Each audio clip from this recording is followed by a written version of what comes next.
comme une histoire de famille. Bientôt ce barrage sera hors service. Sa force hydraulique produit de la lumière depuis déjà un quart de siècle. Un peu plus haut dans la vallée, sur ce site-là, un jumeau pourrait sortir de terre. Après de nombreuses études et de projets remaniés, l'ingénierie a validé un ouvrage, 6 mètres de haut, à l'écart des regards et avec une passe à poissons. Au village, le projet commence à être connu. Il pourrait s'inviter dans les conversations quotidiennes. Les habitants sont attachés à leur rivière. La population, ils ont aussi leur envie, hein. Ça c'est sûr, certainement. Et tu vas chercher des informations pour savoir ce que c'est toi aussi maintenant ? Oui. Il va falloir demander à d'autres qu'est-ce qu'ils en pensent. Oui. Mais je vais quand même me renseigner et puis je vais voir avec ceux qui sont contre, là sur le plateau là-haut.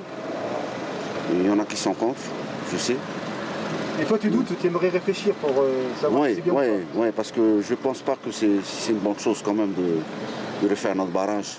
La Papenot est une vallée précieuse par son cadre naturel, mais aussi par ses possibilités hydrauliques. La turbine qui fonctionne déjà a des capacités sous-utilisées. Elle restera en l'état. En allant vers l'aval, le tirant d'eau sera plus puissant. Conséquence, le volume d'électricité produit deviendra plus important. Le fait de déplacer le barrage existant, de le passer de la côte 85 à la côte 95, nous permet de gagner 10 mètres de hauteur de chute sur nos machines.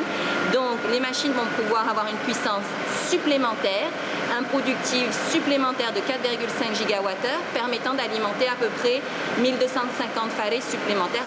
Le délégataire de service public l'assure, les grands barrages ne sont plus à l'ordre du jour.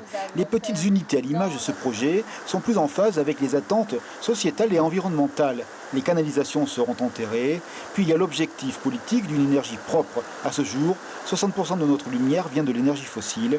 La force de l'eau est une alternative. On a trouvé l'endroit le moins impactant pour la vallée. Le besoin global pour Maramanui, c'est de répondre à la volonté politique d'augmenter l'indépendance énergétique et aussi de baisser notre dépendance aux hydrocarbures et au carbone. Et ce barrage va amener un point d'énergie renouvelable en plus dans le mix énergétique de Tahiti. L'investissement prévu s'élève à 1,6 milliard. La construction de ce barrage occupera 40 personnes à temps plein durant 2 ans.